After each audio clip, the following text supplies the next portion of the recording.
Welcome to the Living in Alignment podcast. My name is Amy Landry. Through a collage of conversations, here we distill mindful living and timeless wisdom within a modern, everyday context. Thank you for being here. Mira Manek is an author and the founder of the chai spice brand, Chai by Mira. She is a speaker and an Ayurveda and wellness expert. Her 3 books are Saffron Soul, Prajna, Ayurvedic Principles for Happiness, and her latest release is The Book of Chai, History, Stories, and Recipes. Mira, congratulations on your new book. Welcome to the podcast. Thank you so much for being with me. Thank you. Thanks for having me, Amy. Lovely to be talking to you all the way in Australia. Yes, opposite sides, really, and it can be tricky with time zones, but it's such a pleasure to have you with us.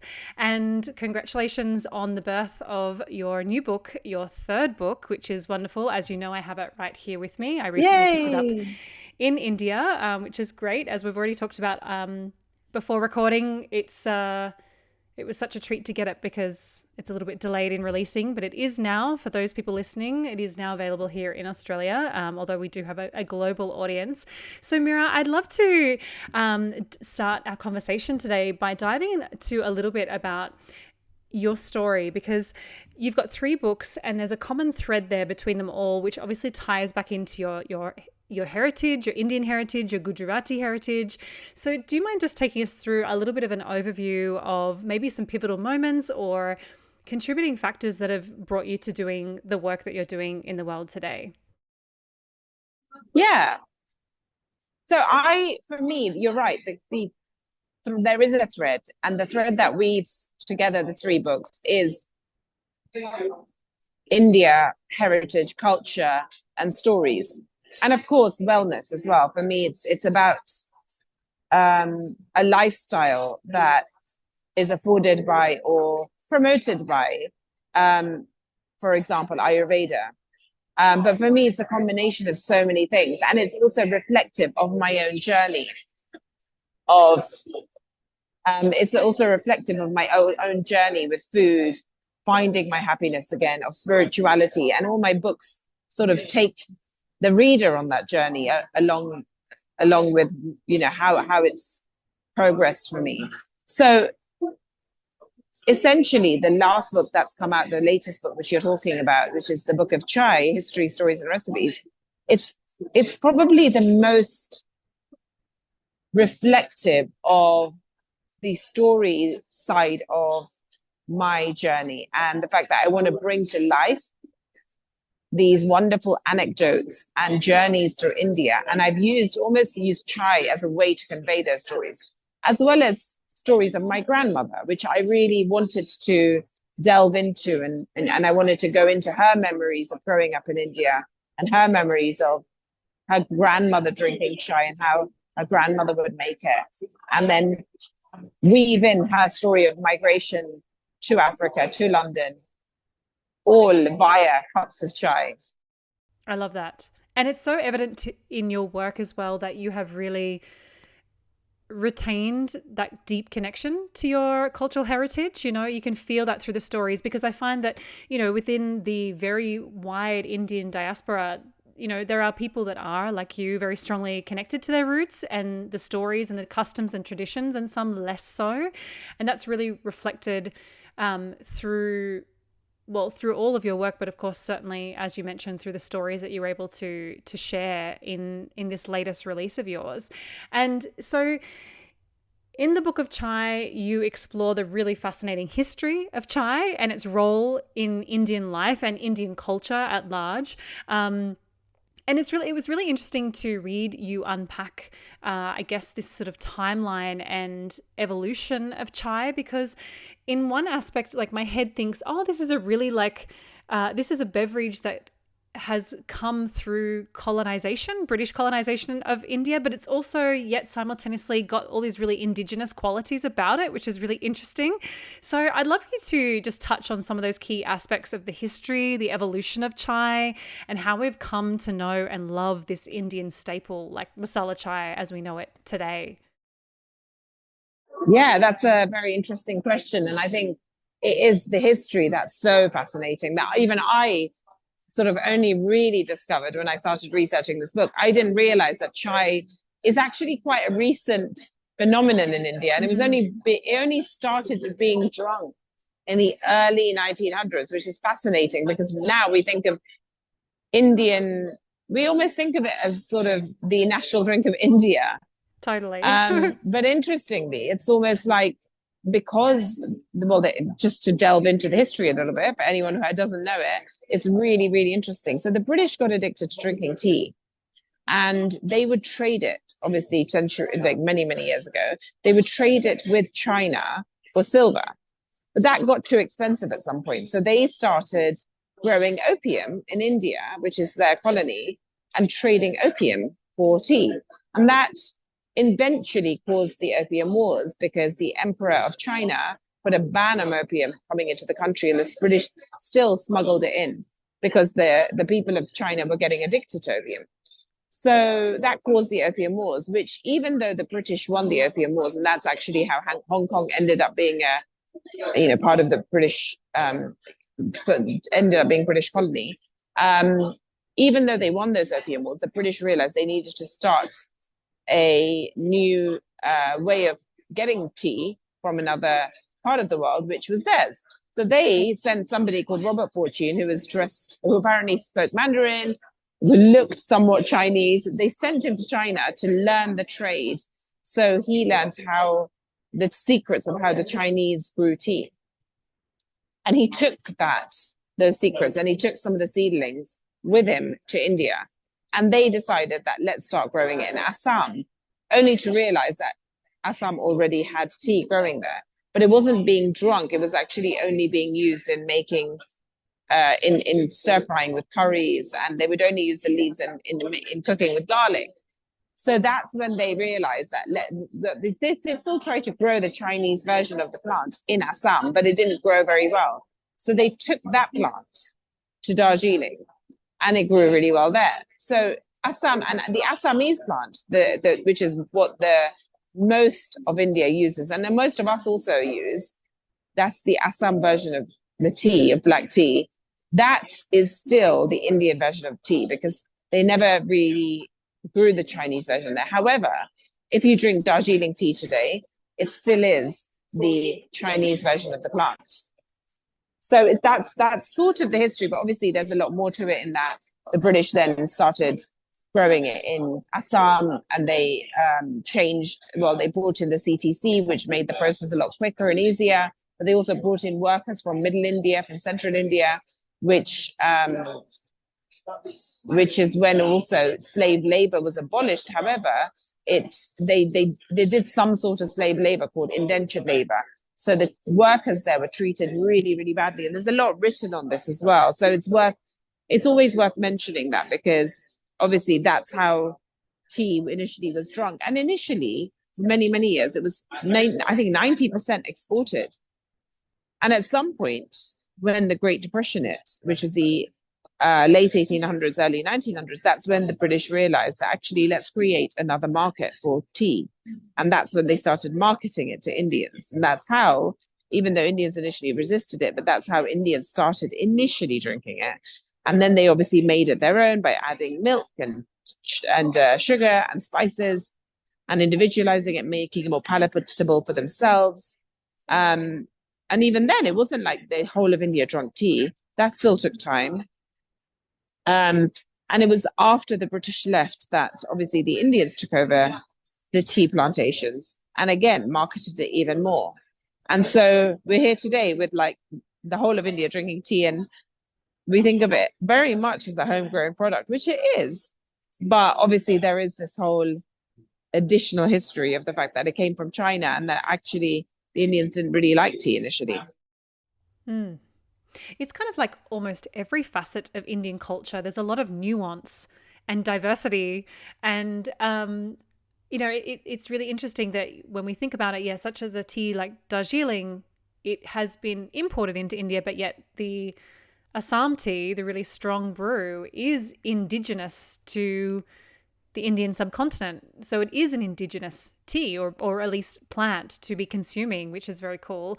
And then I love how you touch on in your book that essentially this introduction of spices is in some way, or was in some way, a kind of a rebellion to the classic British style tea, if you will, and ties in, I think, really beautifully.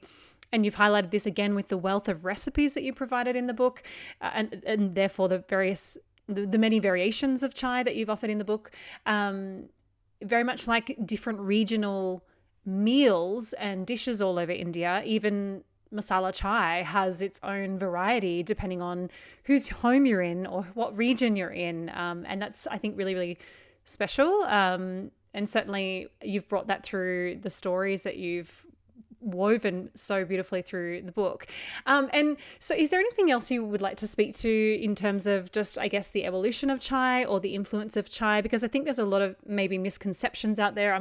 I'm sure you probably have clarified on so many occasions that the word chai just means tea rather than, differentiating that to masala chai or masala tea. Is there any other common misconceptions or anything that you tend to come across, I guess, when you're sort of unraveling this and speaking with people about tea, and particularly, Indian chai? Yeah, I think the first thing is that I forgot to mention, which is that spices were drunk in India way before tea was drunk in India. So actually spices come from Ayurveda, which is obviously something that I speak about a lot. And for me, it's all about the spices. And actually, it's sort of come full circle, because in the West, when we think of chai latte or when we think of chai, we immediately think of a spicy Indian tea. We don't really think of the tea. We don't think of the strength of the tea in the West, at least. We think of the spice factor. And actually, if you go back to the original sort of Ayurveda text, it was all about the spices. It was all about the sort of rich affluent of India. The Maharajas would be drinking spices in hot water as a medicinal healing drink. And then as to when the marriage of that with tea happened, we don't know. As in, not exactly how, when, what. But you're right, it's the rebellion of Indians that they added all these things in, and actually the British didn't want them to add all these things in, because that was cheapening the tea, because they weren't buying enough tea then, because they were adding so many other things.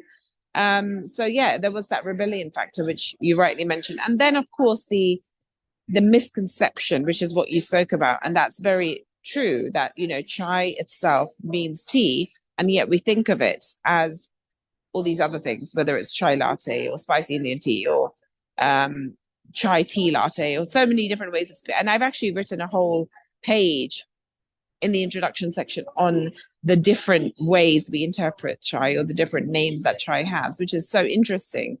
But rather than thinking of it as a misconception, I think it's got such a recent history that it has got these new interpretations. And I think that's quite a nice thing, because when we go to a restaurant, we order a chai latte, it's all about the spice. And yet there is that additional element of, yeah, you should really have the tea, but actually it's become more about the spice in the tea now. It's become more about the milky sweet spice factor, and the tea sort of is hidden behind all of that. Whereas I've grown up obviously in an Indian home where it's about the spices, but it's also very much about the fact that you need it to be strong on the tea leaves. So it's interesting, and it's interesting to also note that even though I think of Indian tea as you have to have a kadak, which means strong. When I went to different parts of India, like especially in the northern regions, and it wasn't strong, I thought, are they making it wrong? And then I realized that actually in those regions, they don't make it strong at all. It's a lot milkier. But for me, that was wrong. I actually thought that the one factor that you need in order to make an Indian tea Indian is that it needs to be kadak, which is strong. And it apparently is that is not the factor. And therefore, anything goes, and chai can be made in any which way. And we all think of our own way of making chai as the right way or the better way. But actually, it's not like that. And there's so many different ways of making chai. And there are times when my my mum and dad usually add ginger. However, they also have their own powdered spice mix. However, sometimes my mum also keeps lemongrass, long lemongrass leaves, lily patti, lily chai in the fridge, and she chops that up and puts in the freezer. She chops that up and puts it into her tea boiling away. The one thing I would say that combines all of, or that is very much what makes a chai, an Indian chai, is that you boil it on a stove because everything combines together well then. Whereas putting tea leaves in a tea bag and putting it into a cup and pouring hot water over it and then adding the spices, yes, you can definitely make it like that, but it doesn't assimilate very well, not as well as when you put it in a pot. Mm-hmm. Mm-hmm. So that's the one factor. That was coming through. I was thinking that actually when you were sort of implying, there's the chai has evolved and it's continuing to evolve. And what came through for me was, well, even within that is an evolution of like how we even make this beverage. And most people who are at home making what they believe to be a masala tea, they're dunking a masala chai tea bag in a cup with water and milk, rather than allowing that complexity of flavor to come through with that boiling of it on the stove for quite an extended period of time too. Even that idea that something like black tea should only be brewed for maybe like a couple of minutes before you have to remove the tea because then it's, overbrewed or it's bitter or something like that is a very different perspective to what they do in India, obviously, because as you were giving an example, it can often be brewed for a very long time and an incredibly strong, rich flavor, and really depth of color too, which is incredible. But also, very contrasting. So it's definitely evident that there is very much that classic Indian approach or application to masala chai, while simultaneously obviously recognizing the evolution and changes and adaptations to it, especially since it's hit more of a global stage, let's say, if you will. And so I know that I touched before on the fact that your book, The Book of Chai, so it's your third book, and I said this earlier that your books do have a common thread to your Indian heritage in some way. Obviously, despite them having a different core focus. So your first book focused on food, and then second, more Ayurvedic rituals, and now chai. I'd love to know what your book process your writing process has been like. Has there been like a consistency in the pattern of how these books have come to life and come together for you, or has there been a really distinct and unique process with each book? That's really interesting. I think it's all been very, very unique in that I didn't even know I was going to write one book and the next and the next. Like I think when you first write a cookbook, the natural progression is you do another cookbook and another cookbook. But I didn't realize that I was going to write a book on Ayurveda after, or a book on chai after that. And it all sort of came about very organically. And therefore the structure of the writing only came about later, because the book on Ayurveda, the second book, Prajna, I wrote a lot of it before we even defined that it was going to be about Ayurveda. So the proposal that went out to the publishers was about a lifestyle to do with Indian, sort of like the Indian take on hygge or ikigai or wabi sabi, like one of those sorts of things. But it was only when my publisher said, we want to do this book, that was when we inserted the sort of Ayurvedic element into the book, if that makes sense. So it wasn't like I set out to write a book on Ayurveda. It sort of organically happened, but I wrote a lot of it before we even brought about the structure. So actually I had to delete lots of parts and add lots of new parts. And similarly with the Book of Chai, I wrote a lot of the stories. And then we decided, I thought about the Book of Chai first. So the chai book idea did come about before I started writing parts of it. But even the writing, for me, it's always been writing lots of it and then figuring out a structure after, because the structure almost evolves from the writing. That's not that there's ever a right way, but that's not really the normal way of doing things, I would say. I think the normal way would be, let's create a structure, let's know what the book is about, and then let's write it. Mm. Probably that's probably the more time efficient way of doing it. But I think for me, it wasn't like I knew exactly what I was coining or writing or doing until I wrote something out of which we realized what the book is going to be about. Mm. That's really interesting. So it's almost like you've had knowledge and wisdom and stories within you that you've kind of wanted to pen down, and then it's a matter of just collating that and bringing that together and connecting it all in some way, which is quite beautiful, really. Yeah, it's been a very, it's, I guess it's an evolution, it's organic, it's also very creative. I mean, every book is creative, but the process of writing stories is a lot more creative. And so therefore, I would say the third book, even though some of it's history and so for which I need to do a lot of research, the stories part, which is about a third of the book, actually came first because for me, that was what the book was about. And when I wrote the stories, I actually was like, actually, I should write more stories. This book should be a lot more stories. And I did. But eventually we were like, actually, the book is going to be about um, various things, including the stories. But initially initially it was about all these things. Then I wrote the stories and I wanted it to be just about the stories. But we were like, actually, the book is about all these things. And so the stories need to be a part of that. But it became much more of a main feature than it was going to be originally. Simply because I love storytelling and they flowed so easily for me. So I wanted it to be more about the stories. Yeah, that was definitely a highlight for me, at least personally. Like I felt myself after making a number of visits to India. I really could, the way that you've written the stories, I really could connect with certain moments or things that you highlighted, or when you're just talking about walking along, the waterfront there in Mumbai, and it really transported me back to sort of certain moments and made me also reflect on different experiences of chai, but different experiences in India.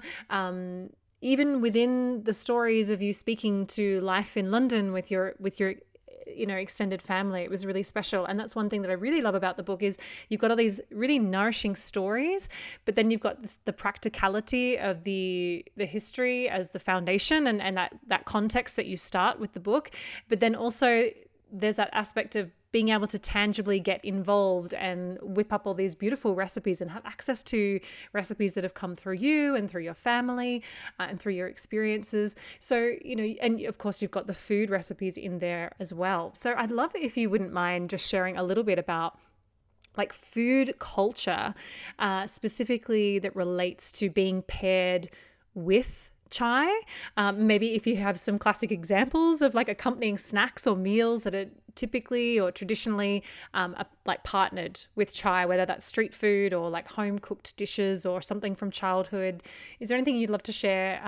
Because I think for people outside of that, the culture, the heritage of India, particularly if they haven't been to India, the understanding of what might go with a chai might be quite different to what often does go with a chai, if that makes sense. Yeah, absolutely. I completely agree with that. I think people normally think of tea and biscuits or tea and cake. Yes. And actually in India, it's very much the opposite, where it's tea.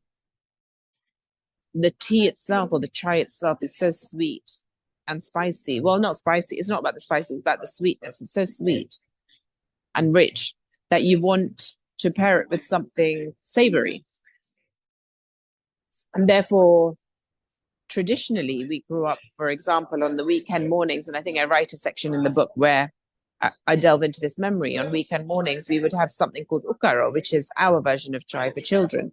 So which is basically essentially a chai latte, which is what I was saying before. Milk boiled with spices and some sugar. And then the adults would drink chai. And what we would have with that is traditionally puri. Puri is like a deep fried, like mini sort of breads, which almost rise beautifully. So they look like domes, but they're not just with they're not plain bread. They're bread with spices. They look slightly green, or you can have the white one as well. So anyway, usually we'd have the green one, the green or yellow, the one with the spices. So they'd roll them out, they deep fry them, and we'd have that with chai. And honestly, that pairing is so delicious. And we'd have it with sometimes with potato curry, or with some achar, which is pickles on the side. That's more so for the adults. And we'd have that as children, 2 or 3 puris with our morning chai. And the sweetness of the chai is always complemented by the spiciness and the savory element of whatever snack you're having. And even now, when my mum and my dad have chai in the morning, or my grandmother has chai, they need something savory with that. So even if maybe they start the day with porridge, but when they have their chai, they need 1 or 2 savory things. And that could just be, if it's not buri, because we don't really make buri anymore, it's just too unhealthy.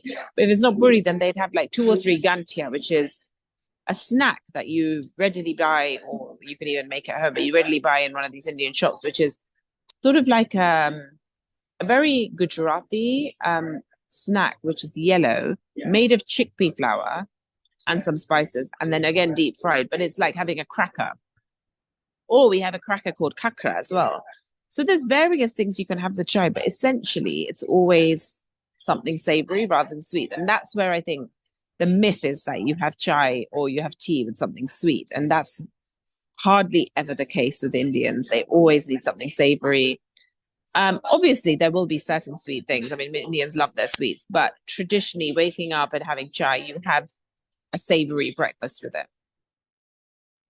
And actually, the whole thing about having sweet breakfast is a bit of a, it's a bit of a, I think it's a bit of a new concept actually. And even though I grew up having porridge and I'm used to having sweet things for breakfast, that's not actually the traditional way of having breakfast. But generally speaking, it's more about the savory element. Just a little myth that you were sort of talking about, the myth of having sweet with chai, and something else that came up too, which is just portion size as well. I find in the West, like we have these, and I'm totally guilty of it as well, but the portion of even a typical homebrewed masala chai, with fresh ginger and black tea, and, it's pretty typical. It's always much, much bigger. Whereas in India, you find people are having really small, it's almost like a shot glass, at least to a Westerner. I mean, perhaps they're drinking more of it through the day, of course. But yeah, I just find that also a really interesting observation, how we tend to have these ginormous servings. And in India, you get these tiny little glasses that I know I'm tempted to almost just shot it back because they're so delicious. You could just consume them so quickly. But they also have so much in them, and they're much more thick, they're much more sweet, and they're much more spicy, and they're stronger than what you would normally make at home. And that's why you can't have too many of those. And they're meant to be had in that. It reminds me a little bit of the Italian culture, where in the Italian culture, you don't go and have a latte, or, that's not traditionally the way of having things. You would go and have a shot glass of an espresso shot. And similarly, you go to India and you have a shot glass of chai as opposed to a large, massive mug of chai. So yes, traditionally it is about having a small cup of it, and it's always very, very small. And you can have 2 or 3 of them, but even then they wouldn't add up to the massive mugs that we used to here. Yeah, that's really interesting. But yes, I guess it's almost like it's almost like it's a chai concentrate, where it's brewed for quite a long time, and as you said, there's so much substance there's so much strength and so much spice and so much milk and sugar. It's almost like it's concentrated down. And I actually wish I had the book with me right now, so I could read you the section on chaiwalas, because I write a whole paragraph on chaiwalas and the way they make the chai in the theater, and watching them do it, and how they literally add. No, I would go for it, but I don't have the book with me.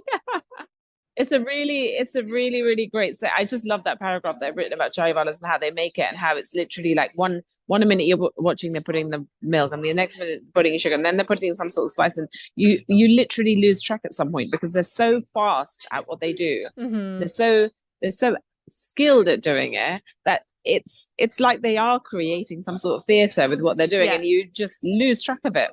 And they're doing it constantly and consistently throughout the day. It's amazing to watch that. And then you think, how are people drinking chai in that heat? Because, there's all this heat that comes out from it. So you're already hot. Then you go to this place and there's all this heat that comes in your face and this waft of beautiful, delicious, sweet, spicy chai. And then you obviously drink it and that warms you up more. But there is a reason. And even in Ayurveda, that the heat is actually meant to, it balances you. And so it does really work well in the summers as well as the winters, having chai. It's probably kicking your body's cooling system into gear to help promote that cooling down. But also too, like, yes, you're so right. I have this such a vivid sort of response to your words, just imagining being around, a chaiwala on the street where they've got that huge like gas burner and the flames are so intense, and even the noise of the gas burner, like the gas coming out, is really intense, and you almost like burn your face just from that wall of heat, but that aroma and just that intensity and the theatrics of it all is it's just such a classic thing. And so I find it just really interesting, going back to what you said earlier in the conversation about how this whole idea of chai and masala chai and this chai culture in India is so young, and yet it is so synonymous with just like when you think of India. So it's so incredible really to think about how it is such a fundamental part of Indian life and Indian society. Yes. So I would love to sort of come to the end of our chat, actually, to ask you just some short and sweet closing questions. But so one thing before you say that, because what you just said reminded me of the fact that we haven't mentioned one thing, which is that it's a fundamental part of Indian society and Indian culture, but it's almost more about what happens over chai than the chai itself. Chai is when you get together with people, the conversations you have with your mother, the thing you have when you wake up first thing in the morning. It's like the ritual that starts the day. It's the thing you have political discussions over. When you're buying a sari, the man who's selling the sari to you offers you a chai. When you meet somebody, they say, come home for chai. It's the first thing that's mentioned. It's the epitome of, Indian hospitality. It's the first thing you're offered. It's what you have discussions over. It's anything and everything. And actually, if you look at the history section not the history section, but the whole chais around India and the history of like how it's evolved culturally. And, in Calcutta, there was something called the tea cabins. And in South India, the popularity or the culture of drinking coffee was actually stronger than the culture of drinking tea, and even still is. And in Mumbai, it's the cutting chai, but it's also about the Farsi influence and how these wonderful old the name escapes my mind, but the Irani cafe culture. That's it. The Irani cafe culture. They're so different, and there's not many left of them. They used to be all over Bombay, and the tea cabins of Calcutta, the Irani cafes of India, very much a part of what made chai in India chai, and they're very tied into the history of chai in India. And so it's very interesting. And also a lot of things happened over chai, the discussions of, like I said, political discussions, or the discussions of the Raj and how Indians wanted to be, the independence discussions all happened over cups of chai in these Irani cafes of Mumbai. And so there's a lot written on that, and there's a lot to be said about that, because when I speak to people and I ask them, what do you think of when you think of chai? When I ask any Indians, the first thing that comes out of their mouth is memory, or my mum, or waking up in India, or the conversations I have with. And it's all about that, because it's what chai represents as much as what chai is about. Very much like reflecting how it is absolutely woven through the fabric of society and supports anybody in the community just through every single moment and every transition and every conversation. And no matter how big and grand, or how, simple, mundane, those mundane moments. And even aside from it accompanying sort of all the different, let's say, conversations and moments, it's also, at least in my experience, having a cup of masala chai in the quietude of just being with oneself is also incredibly nourishing as well. It feels like such a, I don't want to be cliche here, but like almost meditative. If you can pause and be present, sipping just a really wholesome, delicious cup of masala chai by yourself, I think that's a pretty sublime experience Exactly. as well. And it's a ritual, and that takes me back to my second book, which is all about Mm, rituals and making time for those rituals, making time to wake up in the morning and inhale the aroma of spices while it's boiling, and then just drinking the chai and taking that moment to have that time by yourself. And whether it's once a week or once a day, just inserting those small rituals in the day where you literally think, I need to slow down, and you savor that moment the way you savor the chai. hmm hmm. Yeah, I think of chai often in India as well as almost like a similar to like the siesta pause. It's like it's the oh, got to stop, got to stop, got to stop for chai. You can't continue. And we even had that Yeah. experience on the last day on my recent trip in India. We were down at Kanyakumari on the most southern tip of India, and we were going down to bathe and in the waters there, and I just walked past this place and went, wait, everybody, like we just need to stop. We just need to stop and go and have chai. It almost feels like that absolute essential moment in the day of pause where everyone just sits down and gathers together over chai. It makes me almost think of, yeah, like it's not obviously quite the same as siesta and having a nap, but it's sort of the same where it's an enforced pause just to sit and relax over tea, and I think that's so lovely, and probably underappreciated in the West. Absolutely. I love that. Mm. Mm.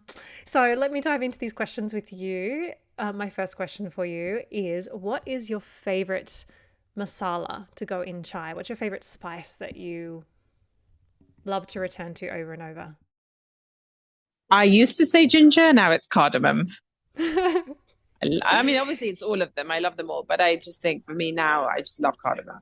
Mm. When it used to be ginger, was it fresh ginger or powdered ginger? Yeah, fresh ginger. But my spice, I have a chai spice brand, as you know, and we only use powdered spices in there. And actually, the strength of a ginger powder is stronger than the strength of Mm. a little piece of ginger. But yeah, traditionally, I've always grown up having or grating fresh ginger into my chai. Mm-hmm. Mm-hmm. That's definitely up there for me as well. I'd say fresh ginger and maybe a bit of pepper, black pepper. I like that Yeah. hot Oh my burn in the God. throat. I love So pepper. good. Yeah. And so medicinal as well. Yeah. Oh, absolutely. Yes. And well, even that combo of ginger and pepper together. So good for digestive function. But yes, so then I would love to know, what is your personal favorite snack or meal to accompany chai? I think my go-to, the easiest go-to is kakra, which are these toasted rotis, which you get them ready made now, so but you can make them at home. But toasted, very thin rotis, and they taste amazing with chai. That's my go-to. But if I was to have something fresh and like someone's made something and we have time, then I think my favorite would be dokla. I love dokla, which are these like spongy yellow, very Gujarati, steamed sort of dumpling type things, soft, like almost like a savory cake. And I Yes, grew I up love just loving dokla. those. Yeah, they're the best. With a little bit Love, of love, green love dokla. chili and some Yeah, fresh exactly. coriander or cilantro on Coriander, top, coriander, mustard always seeds. coriander. Yeah. Oh, so good. Yes. Okay. I know you've put a lot of stories and therefore memories in your book, but what do you think is that most, it could even be a mundane memory, but that's really special to you? What's your most special, cherished memory of chai in your life? Wow. What is my most cherished memory?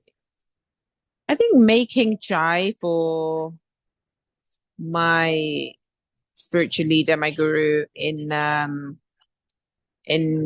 Kailas when I went there many many years ago. Probably one of my favorite ones. Um, and then which other ones would I say? Drinking chai in Gujarat in the villages. Um, when you're out on the streets, just that sort of the sort of respite or taking that moment to just refresh yourself almost. Like you would think, no, you need like a orange juice to refresh yourself, but actually the peace or the satisfaction that a chai gives you on a hot day when you've not eaten much and you're sort of hungry, but you also want something sweet to sort of soothe you is amazing. And so a hot day in Gujarat where I need to just have a chai break on a journey or car journey or just when I'm out and about. It's just wonderful. I think that I think those two, and obviously all the stories in the book go into so many different stories, whether it's Mumbai or Rishikesh or Gujarat or Bihar or the Mahashivratri, Kumbh Mela, so many different things I go into, and they're all just wonderful memories. And some of them it's just I wanted to tell a story, and actually chai was just an excuse to tell that story. Mm. Oh, the stories are beautiful. Like they're written so in such a engaging, enriching way. Absolutely. And so, what would be your favorite chai recipe? I have to say, I have not yet made it, but I'm so curious about the chai recipe with the curry leaves. Oh yeah, Wow, that's so I interesting. know, I I'm know. looking forward I to just really giving love that a go. that. Oh my God, I Mm. love the curry leaves, and I put them in quite often because they're always handy in my freezer. So literally put Hmm. in like 5 or 6 curry leaves while I'm making a chai. Tastes so good, but you do I need need to to let do it boil because obviously, well, and obviously pounding it a bit would probably make it more sort of richer because you can taste it more. But I always try and eat some of those curry leaves or chew on them because they're so good for you. that. Hmm. And I don't know where I read about curry patta chai. That's what we call it. Curry patta is curry leaves. A curry leaf chai. I don't know where I read about it, but the minute I found it somewhere, I was like, oh my God, I have to try this. And ever since then, I've been addicted to it because I love that taste. And you would never think of putting curry leaves in chai. Like my mum was like, "Are you out of your mind?" But actually, it tastes so great. And I've actually experimented. A lot of other people have tried it, and they all love it. It's just got such a rich, earthy, sort of like a almost like imagine that rainfall in a forest, and then that lovely smell afterwards. It's almost like drinking that smell. I don't know how to explain it. First time I've thought of that, by the way. I don't know if that's the right way to describe it, but it's like that lovely earthy Mm, smell, and you're hmm. drinking that smell, and I just love it. Mm. So yeah, I think that's probably my favorite right now. That's really interesting. When I was in India recently, we were, well, when we were in Kerala, we were eating where we were staying, and the staff, we were in the kitchen. I think it was like afternoon tea or something we were having, and they brought, it was sort of like, do you want tea or coffee? And they brought us a plate of biscuits, and one was a really plain butter biscuit, kind of like a shortbread, and then the other one was a masala cookie. And we were all just sitting there trying to like decode what all these flavors were, and the guys there, where we were staying, that were working in the restaurant, they kind of couldn't really help us, so they brought the chef out. He was so sweet, he spoke really impeccable English, and he literally riffed off all these ingredients, and basically it was like powdered icing sugar, wheat, like wheat flour, and I think butter, and then it had curry leaves, and asafoetida, and all these really interesting flavors. And we sort of wrote this recipe down roughly, but it was just so incredible to have this sweet biscuit that had asafoetida in it and had curry leaves. Like he pounded the curry leaves down, and it was just such an Wow. incredible flavor. I've never had it before, so I kind of feel like I'm going to anticipate a similar experience with that curry leaf chai recipe in your That's book. so Like interesting. sweet, but yet has that earthy taste. So I will report back Yes. to you and let you know. Never Um, thought of doing that, but that sounds really mm, interesting as well. I would not put asafoetida in my bake or into a sweet dish for sure. That's interesting. yeah. Well, he was like, yes, it's got a garlicky kind of flavor, and it's the asafoetida. So it was just wild. It was just such a Ah, mix of flavors in the mouth in this sweet biscuit with all these really strong Indian savory flavors. Anyway, so I'll test it out and let you know, but definitely keen to try that curry leaf recipe for sure. And I'd love to know. So my next question for you is, what is your favorite place in India and why? wow. I would say if I was to say one really special place for me, it was going to Mount Kailas, but you don't repeat that all the time. You know what I mean? It's just that wonderful memory that I have, and it's hard to get there anyway. But if I was to say one of my favorite places in terms of to return to, probably also be Varanasi. I love Varanasi. And in terms of cities, I love Mumbai. I think it's hard to say this is what I really love, because parts of India are so different. And I love Gujarat because I'm from there. But I think as a city, it's one of my favorite places to return to, Mumbai. I love it like the way I love London. And then Varanasi is just such a special place. And I've been there twice now, and it's so beautiful. Just feels like it's frozen in time. I have a story, I think, place. Yeah, a very intense place. But yeah, I've written about it in the book as well. I have a memory from there. And then the third one, I would say, yeah, I mean, Kailas was just probably the most magical experience I've ever had. Mount Kailas, if anyone doesn't know, it's very hard to get to. It's in the Tibetan region of China. It's sort of banned to climb it. So you can do a circumambulation, which is going around the mountain. But it is pretty hard. And a lot of people don't get to even see the mountain. But we were at the foothills of Mount Kailas for 9 days. And we saw it in its full glory pretty much every day. And it's just the most amazing view of the mountain. It's where they say Shiva lives, Lord Shiva. Yeah. Wow. Incredible. That must have been really breathtaking and I can imagine. I've never been, but a special, powerful, profound experience. Absolutely. Mira, I'd love to close with you if you'd like to take an opportunity just to share what you might have coming up, or let's plug people into your website, your preferred social media. What would you like to share with us? So I'm doing lots of events right now for my book. I just got back from New York doing lots of launch talks and events for my third book, Book of Chai. I have a few more things coming up here. I'm doing a cookery class at Divertimenti, which is a beautiful cookery school in Knightsbridge in London, in December. And then mainly I'm just focusing on my business, which is the Chai by Mira brand. I supply to cafes and restaurants in the UK and expanding abroad soon. So yeah, look out for that. And you can also buy it online on both Amazon, on my website, chaibymira.com. And both my social media handles are as per the brand name, which is at Chai by Mira and at Mira Manek, MiraManek. And as for a fourth book, I don't know yet. I'm sure I'll keep writing. I do keep writing, but I don't know what my fourth book is about. You can get all three of my books on Amazon, globally, and in bookstores, and on my website as well. Fantastic.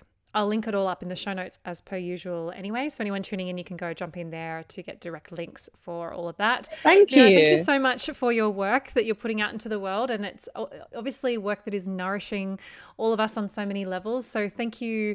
Thank you for your time. And this has been a really heartwarming experience listening to and learning from you. So thank you so much. Thank you. It's wonderful to speak to someone who really understands it and who recently went to Kanyakumari. I don't even know if I've actually been there, which evokes such wonderful images. So thank you for sharing that as well. And thanks for having me, Amy. Absolute pleasure. If this episode was of value to you and your life, please subscribe. And if you can think of someone who would benefit from this dialogue, please do them a favor and send it their way.